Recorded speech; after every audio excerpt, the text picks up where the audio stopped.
Fala galera, tá começando mais um Maia Talks, eu sou o Rafa Garcia. Eu tô aqui hoje num estúdio diferente para receber um irmão, né, um professor, o cara que eu vou pedir para ele se apresentar aqui, mas é sem sombra de dúvida um dos convidados mais especiais da nossa temporada. Acho que esse aqui é o 17º episódio. A gente está fazendo um circuito de conversas com influenciadores do mercado, donos de imobiliária, pessoas que podem, inspirar e que podem dividir aprendizados, com a gente aqui, com você que acompanha a nossa audiência aqui. Muito obrigado por estar com a gente. Hernani, seja bem-vindo, meu irmão.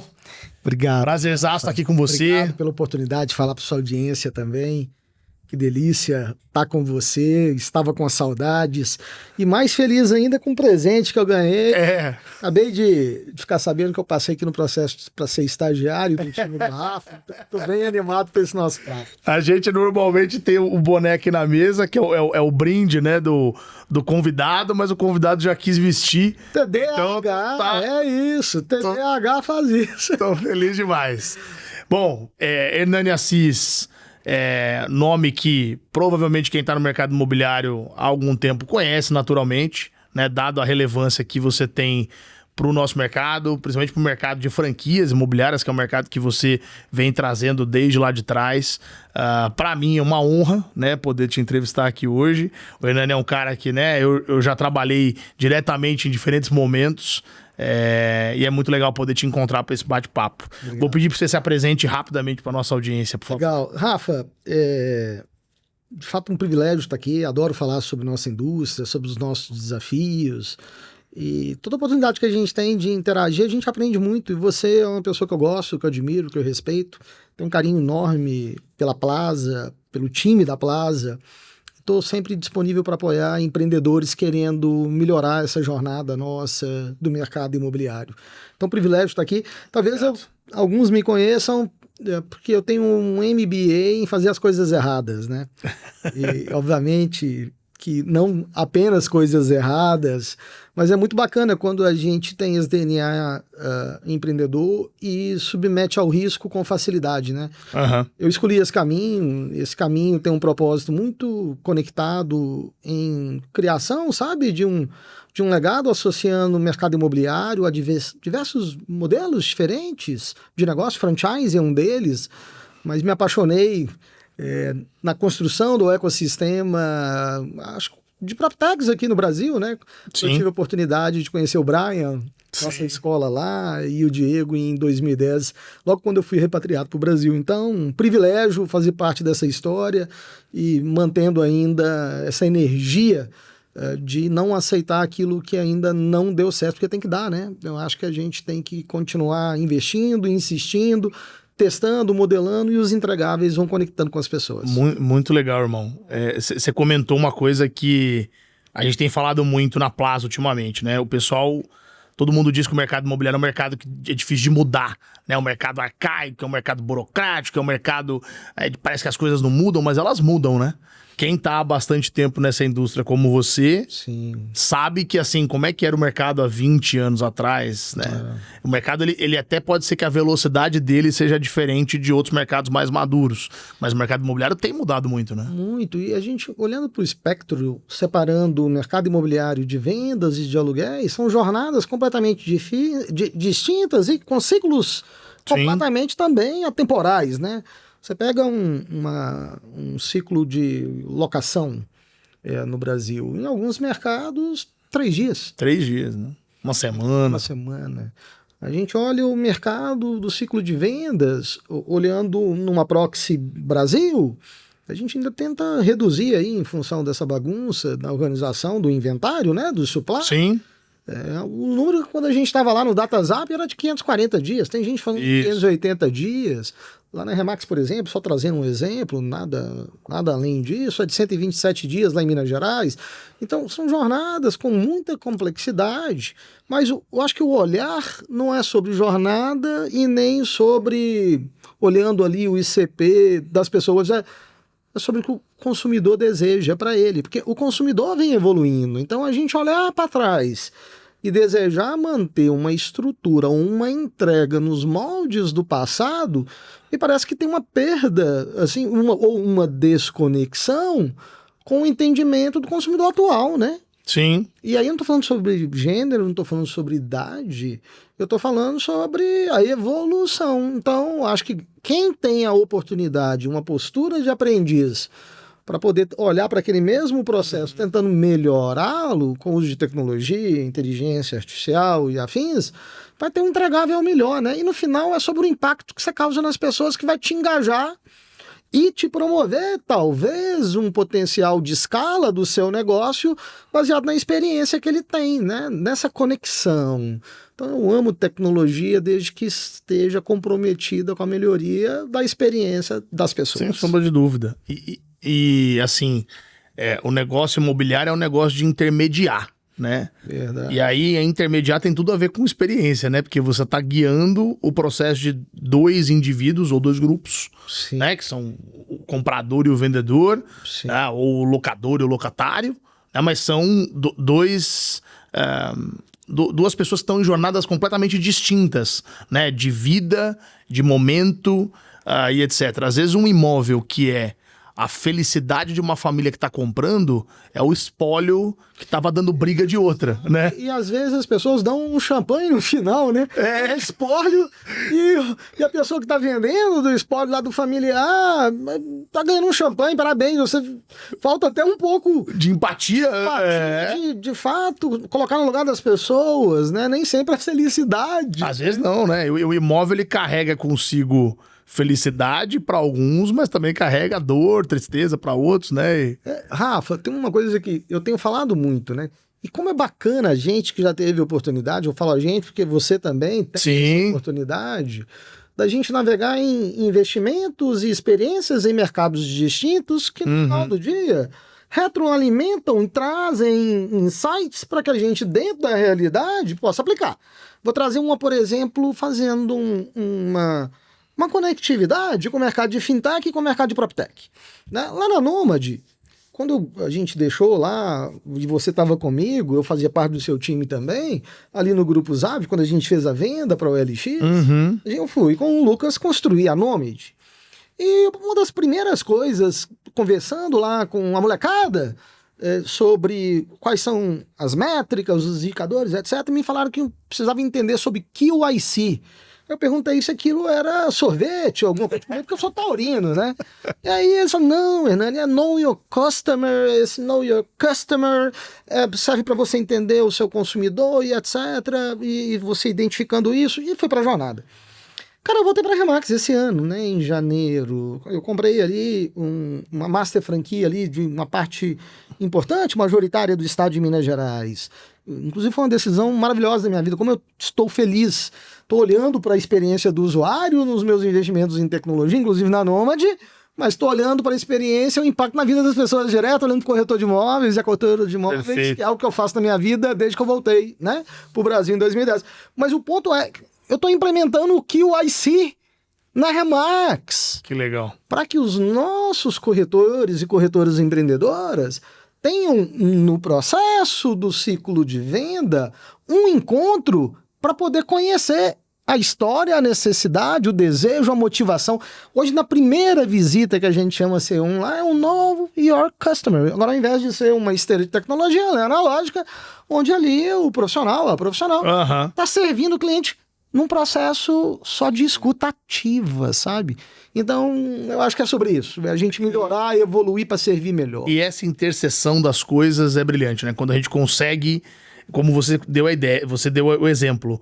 Ó, eu tava lá na Nômade, em algum momento isso foi um conceito novo para mim. Sim. E aqui você tá emplacando esse conceito agora como, né, levando essa informação adiante. O mercado imobiliário tradicional, né? Pois é. E aí esse negócio da gente viver nesse mundo, né, que cruza tecnologia com o mercado imobiliário, tem esse tipo de oportunidade. Sim. Né? Você consegue usar know-how de um lado para o outro. Verdade. Né? E isso é um negócio que, para mim, né, você sabe disso, eu já falei várias vezes aqui também, conheço muito imobiliário no Brasil, você também. De verdade. Isso é um privilégio, mas você conhece mais. Mas é um privilégio, né, você poder ter esses aprendizados e cruzar com o que a gente faz no dia a dia, né? Verdade. Agora, né, nesse processo que você falou de que você voltou para a Remax, né, e tá lá à frente, né, da Master Franquia de Minas Gerais, como é que foi para você, né, assim, de certa forma, voltar pra barriga no balcão, né? Voltar ali para falar de imóvel mesmo, né? Porque por mais que a gente fale de imóvel a vida inteira, quando você fica do lado, né, pro lado de cá da tecnologia, você ainda tem mais um intermediário que é a própria imobiliária. Verdade. E ali você já tá no papel, né, ali junto com o time, né? Como é que foi esse processo? Nossa, muito legal a sua pergunta. E você me conhece bem, eu vou responder sem nenhum filtro, né? Eu tava precisando disso. Eu acho que tá me fazendo melhor do que eu fazendo melhor para as pessoas, sabe? Uhum. Porque é interessante, ao longo dessa minha jornada, uma jornada de mais de 2 décadas na indústria imobiliária, ela vem uma jornada que começou na construção civil e hoje, no momento atual, fora as questões das empresas de tecnologia que eu indico no mercado imobiliário, meu dia a dia, minha principal atividade, estou ali na Remax, né? Sim. Eu em algum momento me senti talvez com um ego um pouco maior, ou uma autoconfiança que me colocou num lugar que me distanciou das pessoas. E me distanciou não no respeito, no amor, mas no dia a dia. Uhum. Porque antes a gente olhava ali métricas e metas que estavam envolvendo as pessoas e eu comecei a olhar métricas e metas envolvendo processos e olhando só para dashboards. Uhum. Né? Olhando ali uma determinada métrica, qualquer atração. E eu comecei a preocupar muito mais em olhar a experiência de um usuário no uso da tecnologia do que o impacto, por exemplo, que eu tinha no passado, do algo que a gente possa promover e que melhora a vida de um ser humano, de uma família. E foi muito interessante, porque eu acho que ego, vaidade, são coisas que todos nós temos, cada um no seu nível de maturidade, cada um num momento que é provocado por alguns eventos. Perfeito. Mas no meu caso específico, eu estava começando a ficar triste, Rafa. Imagina o Hernani, que é um cara super up, eu continuava... Eu consigo imaginar o Hernani triste, mas eu tava assim, falei assim, gente, what else, né? O que eu posso fazer mais? E as minhas conversas de mercado imobiliário, porque eu nunca me distanciei, eu comecei a perceber que eu estava mais animado quando eu falava de mercado imobiliário do que quando eu estava sentado lá discutindo, por exemplo, um arranjo de arquitetura, de infraestrutura para negociar um deal grande na Nômade, por exemplo. Uhum. E eu falei assim, gente, será que é isso mesmo, Rafa?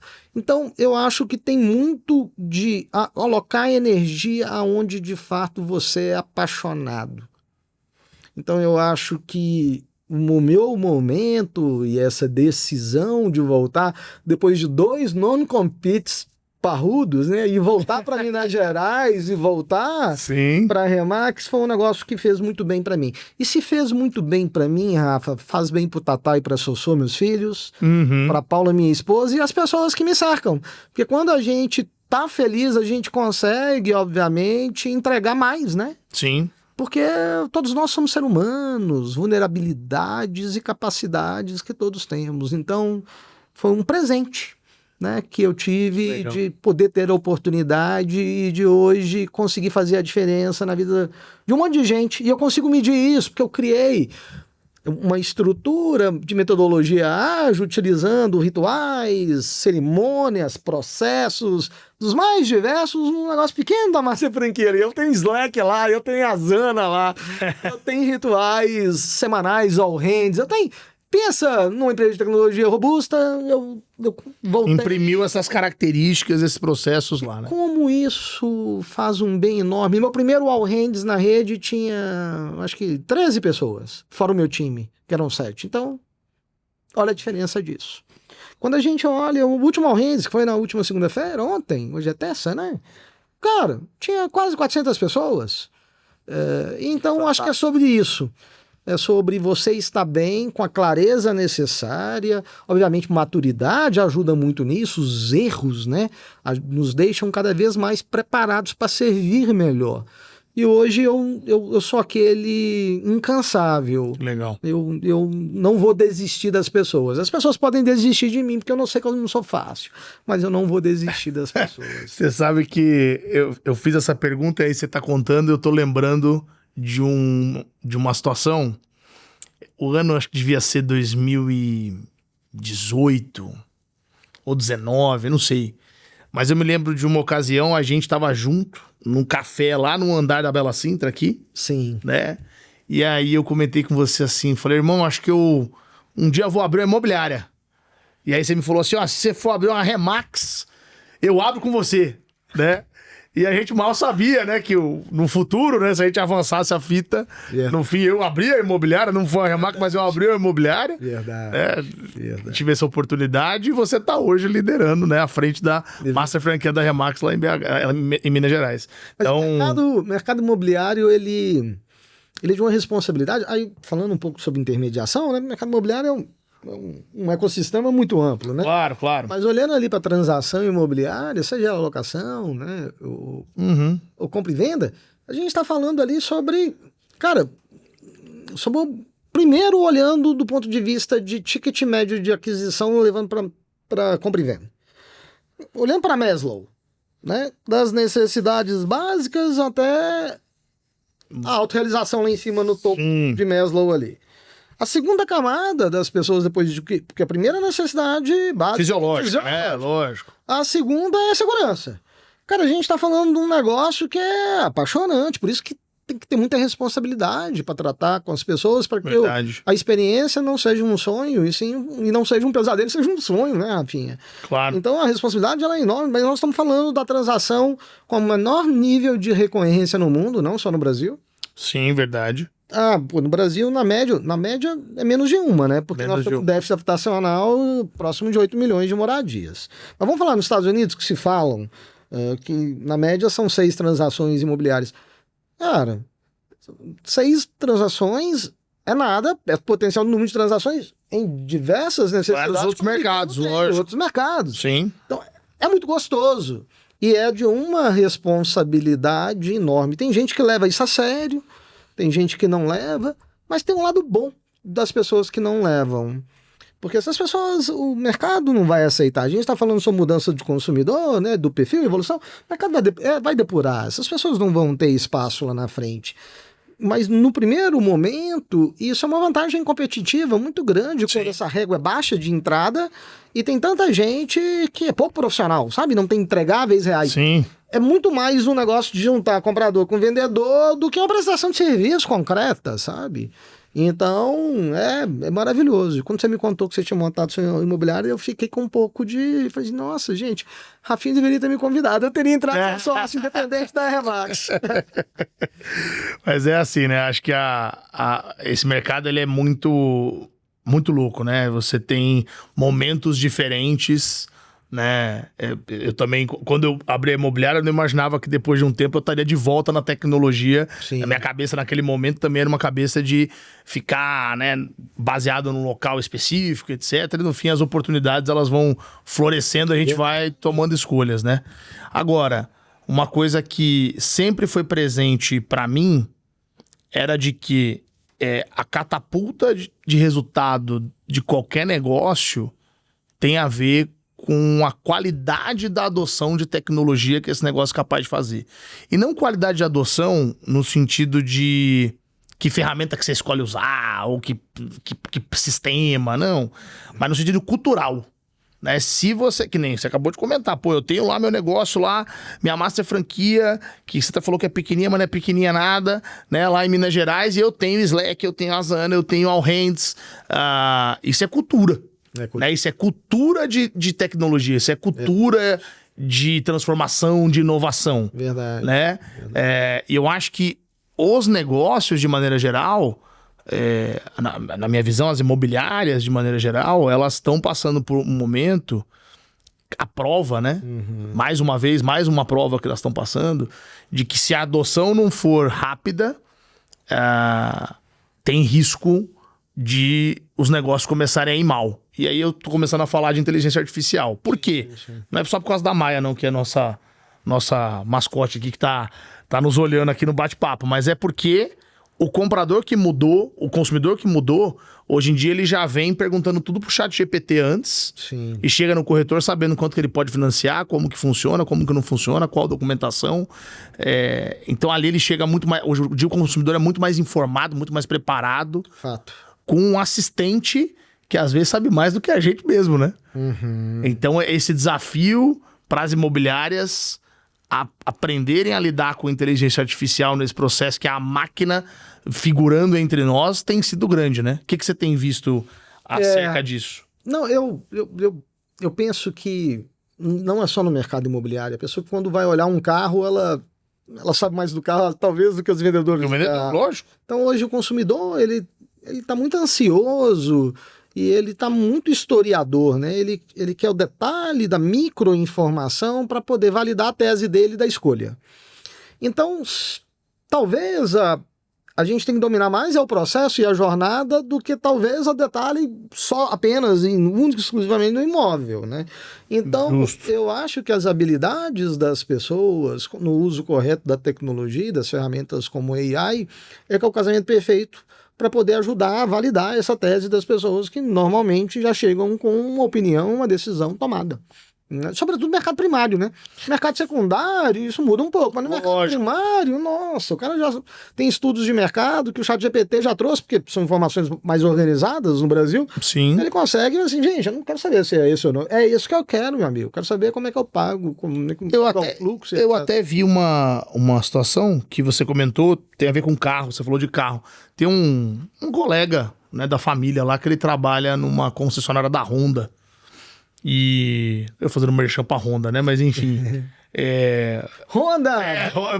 Patrocinar o Maia Talks. Mas assim, ele trabalha lá e ele me comentou um negócio. Ele falou, cara, depois do chat GPT, eu tô vendendo muito mais carro à distância do que antes. O cara chega, pinga aqui no WhatsApp, eu começo a conversar e eu fecho o negócio. Às vezes a pessoa sem vir ver o carro. E aí você vê que a história de ver o carro tinha o lance sensorial, lógico, mas além do lance sensorial tinha o lance da informação, e agora a informação sendo organizada e catalogada por inteligência artificial, ela é um consumo muito diferente do que um buscador tradicional, né? Muito, muito, e que bom. Que bom. Porque essa era uma parte bem tricky, assim, bem complexa na jornada de compra. Isso, na minha opinião, ainda que a gente esteja ainda muito incipiente, olhando a jornada de implantação de AI generativa, nesse contexto, mas já está encurtando o ciclo, né? Então isso ajuda muito, porque o ciclo ainda era mais longo. Mercado primário, eu acho que isso checked. Eu acho que a gente está caminhando muito bem.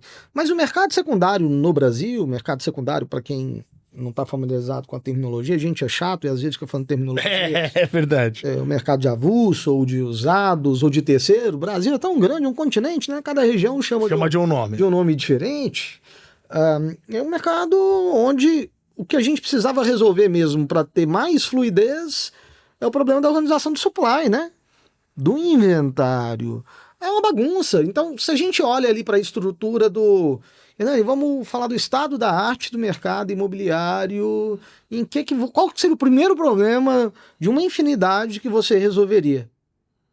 Para mim, a fundação do mercado imobiliário secundário e todas as fricções a partir dessa fundação mal feita é o supply. É o supply. É um inventário. Inventário desorganizado, descentralizado, com informações equivocadas, inclusive nos cartórios. Uma falta de disclosure dos históricos das transações. Agora algumas prefeituras já avançaram, acho que a pioneira nisso foi Porto Alegre. Porto Alegre. Né, liberando ali as bases de TBI para que as pessoas possam... Mas a gente sabe que o imóvel que não é financiado, às vezes ele não está para evitar pagar impostos, vem toda essa parte da inteligência do ser humano, né? Que não é só no Brasil. Sim, eu não tenho nenhum complexo de tupiniquim. Aliás, defendo o Brasil em todos os fóruns. A gente não é esse patinho feio, a gente é fofo. Isso é do ser humano, que é sempre uma vantagem, desejo básico do ser humano. Mas olhando para as fraquezas do supply, é bizarro. Você pega um país aonde, em 2025, quase 26, a gente está pouquíssimo tempo de 2026, a gente tem 4 tipos de supplies diferentes. O primeiro é aquele supply que a gente não sabe que está disponível. Que o comprador vende direto, o vendedor vende direto para o comprador. Cara, imagina o risco desse negócio e o número de processos e de pesadelos que tem aqui na venda direta. Né? Então é bizarro. Isso aqui é um dos pilares aqui, desses 4 pilares, pelo menos eu mapeei esses 4, da desorganização do supply do mercado imobiliário. É um imóvel que a gente não sabe que está disponível e é feito de forma não segura uma transação imobiliária. Tem um outro supply, que é o supply do open listing, que é do mercado aberto. Todo o mercado trabalhando cliente, comprador, anunciando o mesmo imóvel. Todo mundo anunciando a mesma coisa. Todo mundo na busca por leads, atendimento rápido. E aí, corrida dos ratos, quem for mais eficiente ou tiver mais dinheiro, ou as duas coisas. Eu lembro de conversas que eu tinha profundas com o Admar, nosso amigo Admar, ex-Casa Mineira, Quinto Andar. Aliás, mandar um beijo. Admar vai estar aí um episódio aí no futuro. Vai? Vai. Admar tem que estar aqui toda hora. Ele ensina muito, um grande amigo, a gente investe em algumas empresas juntos, tenho uma admiração enorme por ele, mas a gente tinha discussões profundas. Porque eu defensor lá da exclusividade e ele defensor do mercado aberto. Eu defensor não da exclusividade, mas de trabalhar o cliente vendedor, e defensor do cliente comprador. No final do dia, os dois são ótimos. Depende do seu budget. E de quão estruturado você está na sua imobiliária para você operar bem. Mercados, ambos funcionam. Justíssimo. Mas olhando para o Open Listings, cara, não adianta só a Casa Mineira dar certo, a gente precisa que o mercado imobiliário dê certo. Não adianta só empresa A ou B, porque eu não vou fazer propaganda se não tiver aqui fazendo aqui o sponsorship aqui do Maya Talks. Cara, não adianta. Tem que ser bom para todo mundo, porque eu acho que o que tem de melhor no mercado é o entendimento de que ou deveria ser, pelo menos na Remax é assim, o primeiro cliente de um corretor da Remax é um corretor, seja dentro da Remax ou fora da Remax. Perfeito. O dono de uma imobiliária da Remax, numa franquia, o primeiro cliente dele é outro dono de imobiliária para fazer parceria, porque o supply de lá é do cliente vendedor, é qualificado, é captação de apresentação exclusiva. Então tem um problema muito grande ali. Porque você vai numa busca igual o Viva Real e Zap Imóveis, Grupo Zap, que você ajudou a construir, eu só fui um anjo ali, depois virei parte do seu time ali no final. Mas eu não ajudei a construir. Eu ajudei a dar palpite. Quem ajudou a construir foi você. Eu entrei no final lá. Você ajudou a construir, que você estava lá na Remax como vice-presidente e foi um dos primeiros supply que eu consegui levar para dentro do Viva Real. Então você ajudou. Você sabe que o primeiro supply do Viva Real foi a 121, né? Em 2010, lá com o Brian e com o Diego. Cara, que loucura. Essa história é legal. Mas você olha lá para a jornada nossa do usuário numa busca, o mesmo imóvel 7, 8, 10 vezes. Outro dia eu liguei pro Rafa Nada e falei assim, Rafinha, cara, qual é o número de imóveis únicos que a gente tem aí na OLX? Porque a gente tem ali uma joint venture e tal. Aí o Rafa tá assim, Hernani, isso eu não posso te dizer. Eita, esqueci que eu já não sou mais, né? Se perde ali na jornada, né? Mas, cara, vamos supor que seja, se tem 10 milhões lá, obviamente eu dei risada e falei, Rafa, desculpa pela petulância, né? Rafa, ele é ótimo, tem um carinho enorme por ele. Tá dando realmente uma assistência enorme pro ecossistema, né? Que legal. Eu gosto muito dele. Mas, cara, vamos supor que seja 30%. Tô sendo até otimista, porque eu não posso falar do nosso número na nossa época. Sim. É bizarro. Você tem 70% de lixo, é isso? E às vezes com preço errado e etc. Isso não é bom, Rafa. Não é pra quem vende, não é pra quem busca, não é pra quem compra. Não é transparente, né? Não é dono pra imobiliário, não é dono pra ninguém. Então, eu acho que a gente tem que olhar pra esse negócio e falar assim, cara, se não é bom pra todo mundo, e nesse caso não é bom, é pra ninguém, a gente precisa questionar.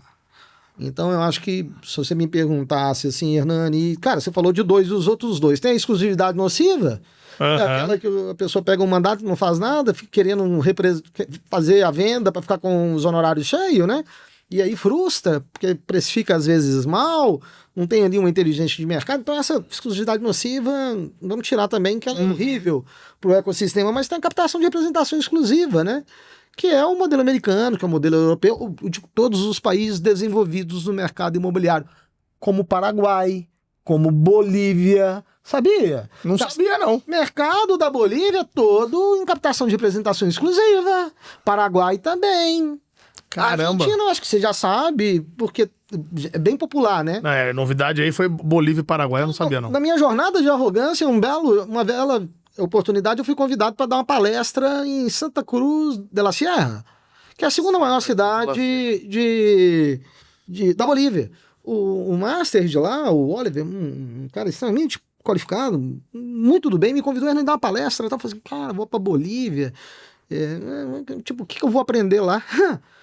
Eu tive que tomar Rivotril na minha volta, porque eu tava me sentindo a pessoa mais incompetente do mundo. Porque as pessoas estavam, tipo, sabe, 10 anos na frente da Remax no Brasil. Que doideira. Olhando para adoção de tecnologia. Aí não tô falando de produto de tecnologia. Cultura e processos. Processo. Então, isso aí.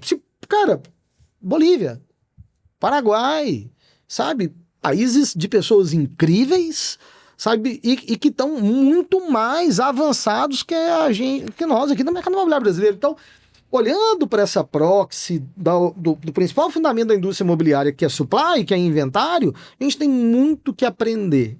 E a gente tem muito que trabalhar e executar baseado num olhar fato de organização e não esse desserviço que a desorganização causa na experiência de todo mundo. E aonde que isso afeta? Na valorização dos honorários dos corretores das imobiliárias. Perfeito. Porque aquilo que não é admirado e não é respeitado não é bem precificado. Justíssimo. Então como é que a gente vai desejar que um dia todos tenham... Poxa, eu desejo que o meu filho seja um corretor de imóveis ou minha filha, mas eu não sou o dono da melhor imobiliária. Mirante. Luiz, mandar um beijo pra ele que eu amo de paixão. Não é o caso do Rodrigo dando sequência no negócio que o Luiz criou. Né? Será que o Luiz não fosse dono de imobiliária, ele recomendaria pro Rodrigo sucedê-lo? Não sei, eu nunca fiz essa pergunta pra ele, então não posso ter resposta. Quando ele vier aqui eu pergunto. Boa, vou recomendar trazê-lo. Mas não se tem isso na indústria. Sim. Não se tem isso na nossa realidade, porque mercados fragmentados, desorganizados e pouco profissionalizados, embora a mídia toda hora dizer que é da profissão, do futuro e etc e tal, eu não vejo isso na prática, você vê? Não, pelo contrário, né? Eu vejo controle de narrativa.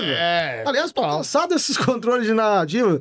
Acho que a gente precisa é isso mesmo, mais dados, sabe? Mais provas de fato reais para a gente conseguir fazer análises um pouco mais apuradas. E você sabe que esse negócio de dado, né, de trazer luz ao problema, né, acontece muito com a Maia, né? A gente, né, quando a gente começa a atender o lead da imobiliária, né, a Maia assume ali o atendimento e aí tem toda essa vantagem competitiva no que tange a velocidade, 24/7, que a gente tá careca de saber. Sim. Agora, tem uma outra questão que é o seguinte, é a primeira vez que o dono da imobiliária vai poder enxergar o primeiro atendimento dele. Porque hoje ele não tem visibilidade. Zero. Vai pro corretor, vai pra equipe, vai pra quem, do jeito que a pessoa se organizar, seja de venda, seja de locação, mas a informação tá descentralizada.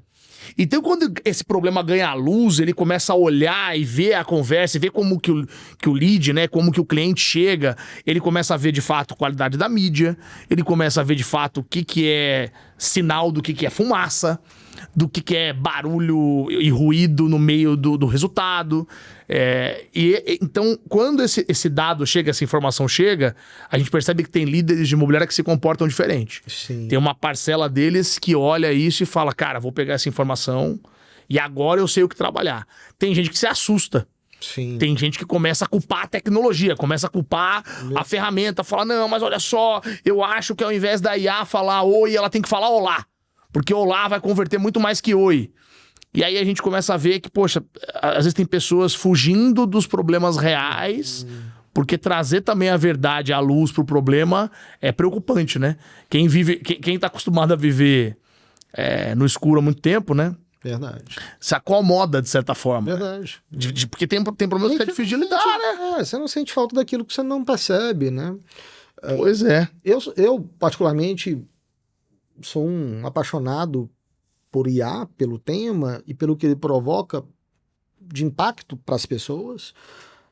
Acompanho desde o D0, a Plaza, a Maia, tenho uma admiração enorme pelo que vocês estão construindo e que bom que o Júlio e o time, vocês, em algum momento olharam com priorização para trazer essa experiência de forma descentralizada também, incorporando também entregáveis, não só limitados a uma única coisa, através da solução que vocês trouxeram. Mas, olha só, é ainda melhor porque é acessível.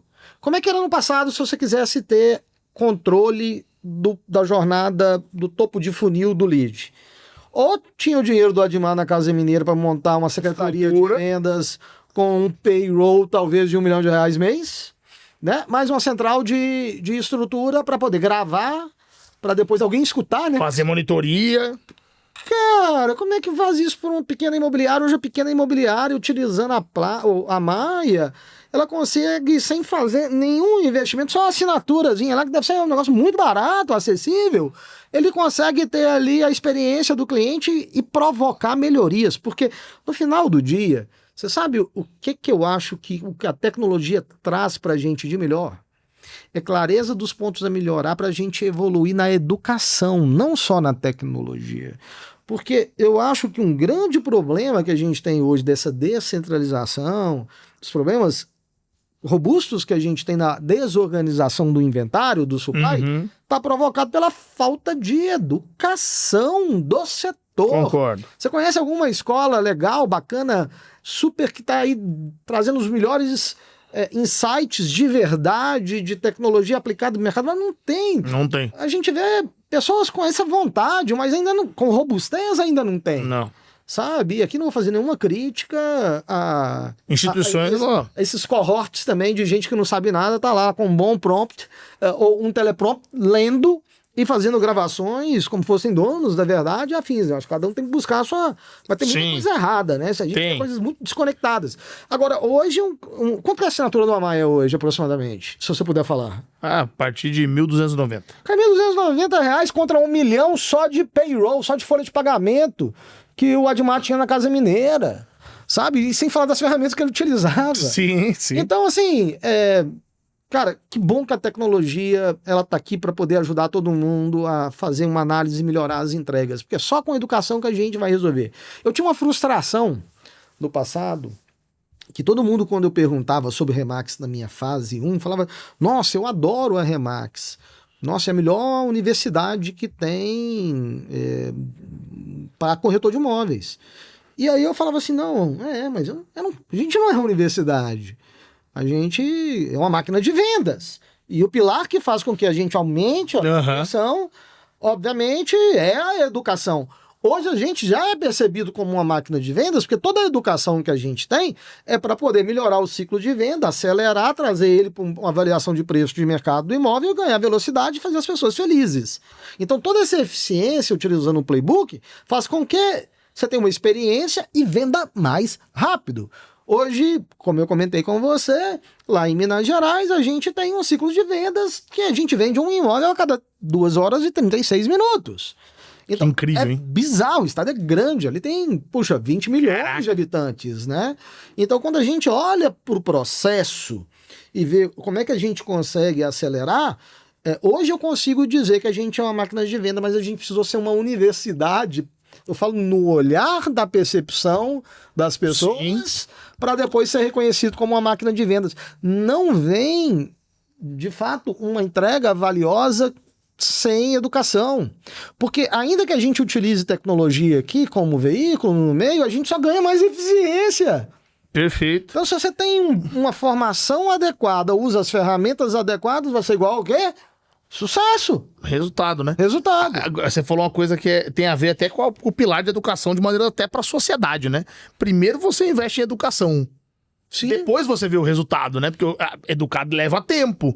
Exato. Eu já vi dono de imobiliária me falar, não foi uma vez, foi mais de uma vez, falar, eu adoro contratar corretor ex-Remax. Sim. Por quê? Porque, lá o cara fez o curso, lá o cara se formou nas trilhas, lá aconteceu isso, aconteceu aquilo, e às vezes por alguma razão que a pessoa se frustrou com o líder dela, não se frustrou com a Remax, mas se frustrou com o líder dela local, o gerente, o dono da imobiliária, o franqueado, seja quem for. Sim, sem dúvida alguma. Ela sai. Naquele ecossistema local, ela fica sem opção.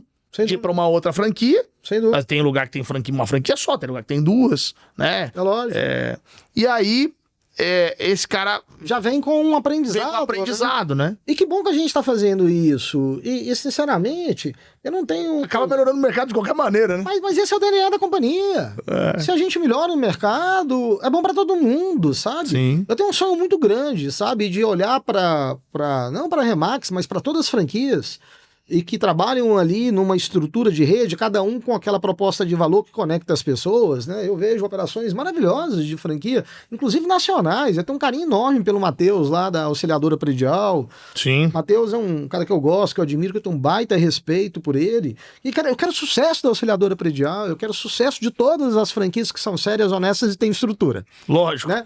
Essas companhias, elas vão fazer a diferença para aquelas pessoas que estão de formas isoladas. A gente vê um movimento de concentração da rede verdadeira, sabe? E o quão isso é bom para todo mundo. Primeiro para os consumidores, mas é bom também para a estrutura organizacional dos empreendedores, né? Cara, você vê mais alguma farmácia de bairro? Difícil, né? Cara, qualquer cidade do Brasil que você for, são as mesmas farmácias. Do rede. E se você olhar aquela local, ela tá ali talvez por um momento, daqui a pouco vai ser mais. Sabe os mercadinhos de bairro? Você vê mais os mercadinhos de bairro? Difícil também. Sabe? Você vê a lavanderia. Cara, na imobiliária, por mais que muitas pessoas falam, não, veja bem, é diferente. Não é diferente. É mais uma cabeça dura das pessoas e uma inflexibilidade de entender que isso move, não é porque os donos das farmácias quiseram. Não é porque os donos dos mercadinhos quiseram. O das lavanderias quiseram. O consumidor quer padronização, conveniência, melhores custos, processos mais ágeis e uma experiência feliz ao comprar alguma coisa, seja um produto ou serviço. Então não é sobre poder, não é sobre setor, é sobre aquilo que a gente estava conversando aqui, que você deu uma provocada. É sobre os consumidores mudaram. A gente precisa olhar mais para isso. Ô, Rafa, eu vou te contar um negócio que eu tomei um soco no estômago. E que a Nomad me ajudou muito assim, a melhorar também em meu desenvolvimento. Eu tive uma oportunidade uma vez de estar conversando entre ali os diretores executivos, que começamos do zero aquele negócio, né? Sim. Lucas e o Lucas entrou lá quando tinha 7.000 contas, eu entrei quando tinha 7.300 contas. Eu deixei o dia a dia da Nomad com quase 2 milhões de contas e a Mariana Ferronato deixou lá com 3 milhões. Nossa amada Mari. Incrível. Então, cara, 3 milhões hoje dá quase 4 milhões de usuários. Numa conversa ali, discutindo um determinado assunto, o Patrick, fundador do iFood e cofundador da Nomad, a gente estava numa discussão de uma tese e o Patrick virou para mim e falou assim, mas baseado em que você está me trazendo essa sugestão? Eu falei, não, baseado nesses racionais analíticos, aí tirei ali meu Notion, um monte de dado. Eu falei assim, vem de usuário? Eu falei, não, então joga fora, eu não tenho interesse nem de ouvir. Falou assim comigo, eu que trato na terapia. O que você fala para mim eu não quero escutar. Eu quero escutar o meu usuário. Qual é o problema que ele está enxergando ou em que ele está apaixonado? É ele que a gente tem que escutar. Foi assim que eu construí o iFood, uma empresa de um valuation de 14 bi de dólares hoje. E aí, naquele momento, eu falei assim, é isso. Para, Hernandes, de ser profeta. Aprenda, meu filho, há mais de 40 anos de idade, tá na hora de você começar agora, é só fazer entrevista e escutar. E você pode escutar isso com tecnologia utilizando testes que você faz de forma assíncrona, testando engajamento de usuário. Não precisa fazer entrevista Vox Populi de antigamente, né? E no final do dia é o seguinte, tá todo mundo querendo reinventar a jornada e tá ouvindo pouco o consumidor. Quem ouvir mais o consumidor vai ser mais propositivo e vai evoluir, na minha hipótese, melhor para um processo entregável com mais valor. Que golaço, irmão. Mas não é? Sensacional. Faz todo sentido, cara. E assim, eu fico, né, ouvindo você falar a respeito disso e me colocando à prova até nas decisões que a gente toma no dia a dia, aqui na Plaza, né, com a Maia e etc. Sim. A gente fez um trabalho recente de tentar entender onde estavam os principais pontos de geração de valor e os principais pontos de melhoria que a tecnologia podia trazer para as imobiliárias. E o jeito que a gente escolheu fazer foi falar com todo mundo. nós somos pequenos ainda, né? Nossa base, nós temos algumas centenas de clientes, mas dá pra falar com todo mundo. Pô, Então a gente Parabéns, Rafa. foi falar com todo mundo. Parabéns. Com uma simples pergunta de dizer, cara, como é que tá aí? Me conta aí. Mas na sua visão, não na minha. Não adianta eu pegar a minha lupa e enxergar o teu negócio, né? Você que é meu cliente, você que é meu usuário aqui como plataforma, você que é meu usuário. Eu tô te servindo para você servir o seu usuário, né? Exato. Mas eu preciso saber. Então, foi um trabalho muito legal. Isso. Eu não tava nesse papo com o Patrick, mas eu já, de alguma forma, já tinha aprendido isso com você nessa jornada aí que a gente tem junto. É muito gratificante quando a gente começa a olhar da nossa autonomia em mudar de opinião de tanta coisa, né? Verdade. Cara, eu tô cada vez mais inseguro com as minhas opiniões e querendo aprender mais, porque tá tudo tão rápido, né? Muda tanto as bases de análises, e aí, cara, é a AI que vai nos ajudar nisso. Eu visitei, eu tava em Nova York há 2 semanas atrás, e fui fazer um papo com o UBS, ali em Manhattan, e um dos assuntos que veio para a mesa foi inteligência artificial. E aí eles têm lá vários modelos de AI que fazem todas as análises. Você só fornece os indicadores que eles querem.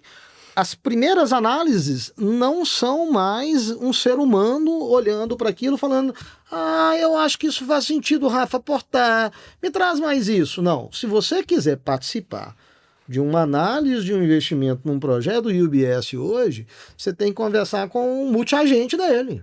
Tem que passar pelos agentes de IA. Todos. Se não passar, não tem conversa, mas veja bem, não tem veja bem. Olha só. É o primeiro crivo. Não O que as pessoas estão fazendo com inteligência artificial? Que é tudo super novo, né? Há 2 anos atrás. A gente, na verdade, fazia e depois mandava a IA corrigir, né? Isso, a gente produzia a gente, né? Produzia, não, eu vou fazer aqui uma carta de amor pra Paula, minha esposa. Isso. Eu te amo, você não sei o que. Eita, esse negócio tá mais ou menos. Corrige as vírgulas aí. Melhor esse texto, deixa mais emotivo. Eu preciso hoje que ela fale eu te amo. Tem muito tempo que eu não escuto. Não era assim que a gente usava? Cara, hoje é o seguinte, joga o que você tem, a IA vai fazer a análise inicial, e aí é baseado naquele multiagente que está definido na LLM, lá dos dados que estão todos intercalados, vai vir um green light ou uma red flag, que seu projeto já foi embora. E eu tomei red flag da IA. Sabe? Como é um colega que eu tinha de MBA, e falou assim: não, Hernani, eu quero te ajudar, mas deixa eu te dar um feedback que não seja um e-mail dizendo não, muito obrigado, já que você dá aqui nos Estados Unidos, já que você veio me visitar, cara. Eu vou te atender, né? Não faz sentido. O weakness, a fraqueza tá aqui. Cara, precisa melhorar. Eu falei: obrigado, e é isso, precisa melhorar. Olha só. Quem sabe num outro projeto eu não tome uma red flag facilmente porque o multiagente não aprovou. Então, olha, isso o ser humano talvez não tenha habilidade de ser tão eficiente, né? Acho que eficaz nessa análise. O que a gente tem que ser bom é nos desdobramentos para a construção daquilo que a inteligência artificial, a gente não pode competir, é uma complementação. Então, quem está também delegando tudo para a IA, perde a oportunidade da conexão com as pessoas. E até porque a IA, ela serve para consumir o que existe, né? Exato. Não dá para criar. Exato. Né? A criação, ela vai levar em consideração parâmetros que já existentes. Agora, eu vi uma entrevista, na verdade, não foi uma entrevista, foi um trecho. Sebastião Salgado, que é fotógrafo, né? Sim. Perguntaram para ele o que ele achava da IA. E aí ele falou: o que vai mudar na fotografia? Ele falou: não vai mudar nada. Porque a fotografia é uma captura isolada, única, que alguém bateu naquele momento, aquele espaço-tempo ali que tá naquela foto, não vai ter como ser replicado em lugar nenhum. A IA pode ir lá e criar a mesma, não vai ser a mesma. Porque a mesma foi só daquele momento, né? Verdade. Então essa criação, né? Essa construção... Eu só tomaria um pouco de cuidado com essa... Talvez... Eu entendi o que ele quis dizer, é porque a IA nem começou, né? A gente tá... Talvez... tateando o primeiro ciclo de... a ponta da ponta do iceberg. Um infinito aqui que a gente desconhece. Sim. A gente não vai falar de cara, de uma evolução tão robusta que talvez as entregas sejam sensoriais ou cognitivas. Não sei, eu parei de falar que não vai ser. Eu não sei. Hoje não tem. Mas No futuro não dá pra saber. não se surpreenda, né, do que vai acontecer lá. Eu acho que o Sérgio Castani, lá do Datazap? não, Space Today. Space Today. Space Today. Sérgio, eu acho que é Castani. É. Ele é uma pessoa que hoje deu acesso a gente entender um pouco sobre espaço, sobre... Ele é um cara que já foi um cara que acreditava em ETs lá no passado, hoje Sim. não, aí tem as teses dele, mas ele deu acesso à astronomia ali, né, numa linguagem... Aham. E ele, cara, ele tem lá algumas coisas que ele é bem claro, fala, não sei, a gente não tem que saber tudo. Curta o hoje, entrega o melhor que você tem hoje. Perfeito. E espera para viver uma coisa de cada vez sem ser dono da verdade. Eu acho que a IA, cara, ainda vai nos surpreender muito. E ela vem para poder resolver problemas também de saúde e afins, né? Sim. A gente vai, através da tecnologia, através da inteligência artificial, melhorar a longevidade do ser humano. Quem sabe a gente vai ter um dia ainda a oportunidade de jogar um baralho ou de tomar um café junto com 140 anos, Olha só. porque o estilo de vida melhorou utilizando tecnologia para poder trazer isso com mais longevidade.